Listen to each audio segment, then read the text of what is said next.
Hi. அப்படி நாங்களும் இந்த வாட்டி கிறிஸ்மஸ் வந்து பேரண்ட்ஸ் கூட செலிப்ரேட் பண்ணுறதுக்காக ஊருக்கு தான் கிளம்பி வந்திருந்தோம். டிக்கெட் வந்து ஆர்ஐசிலே இருந்துட்டு இருந்துச்சு. ஒரு வழியாக பேர்த்லாம் கிடச்சிது. நல்லபடியாக தூங்கி முழிக்கும் போது நாகர்கோவில் டவுன் வந்து ரீச் ஆயிருந்தோம். இங்கே இறங்கி போனால் அப்படியே மம்மியை பார்த்துட்டு வந்துடலாம். இந்த வாட்டி கிறிஸ்மஸ் செலிப்ரேஷனுக்காக மம்மியை வந்து இன்வைட் பண்ணியிருந்தோம். ஆனால் வந்து தவிர்க்க முடியாத காரணத்தால் அவங்களால வர முடியல. அப்படியே வந்து பாறசாலை ரீச் பண்ணிட்டு வீட்டுக்கும் போயாச்சு. அப்போ உங்கள் எல்லாருக்குமே இனிய கிறிஸ்மஸ் தின நல்வாழ்த்துக்கள்.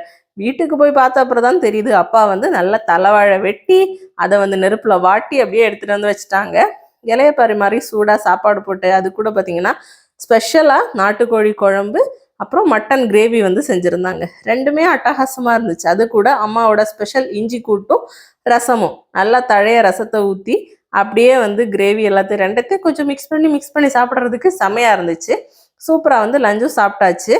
உங்கள் வீட்டில் என்ன லஞ்ச் அப்படின்றதையும் மறக்காமல் கமெண்டில் சொல்லுங்கள். நாட்டுக்கோழி குழம்புல இருந்து அம்புட்டு லெக் பீஸும் என்னோட இலையில தான் இருந்தது அப்படின்ட்டு என் ஹஸ்பண்ட் வந்து கலாய்ச்சிட்டே இருந்தாங்க.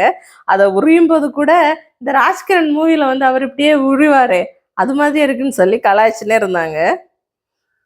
எல்லாமே நல்லா இருந்துச்சு. ஆனால் மம்மியை மட்டும் தான் கொஞ்சம் மிஸ் பண்ண மாதிரி இருந்துச்சு. இது வரைக்கும் எல்லா வீடியோலையும் எங்கள் 2 பேரும் மட்டும் தான் பார்த்துருப்பீங்க. இந்த வீடியோவில் எங்கள் ஃபேமிலி மெம்பர்ஸ் எல்லாரையும் காமிச்சதுல எனக்கு ரொம்பவே சந்தோஷம்.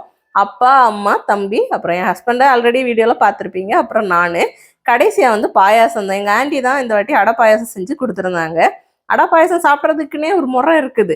பழத்தை நல்லா நசுக்கி போட்டு அது மேலே ஒரு அப்பளத்தை உடச்சி போட்டு அது மேலே சூடான பாயாசத்தை சாப்பிடும்போது அடடா சூப்பராக இருந்துச்சு. அப்போ இன்னொரு வீடியோவில் வந்து மீட் பண்ணுறேன். பாய்.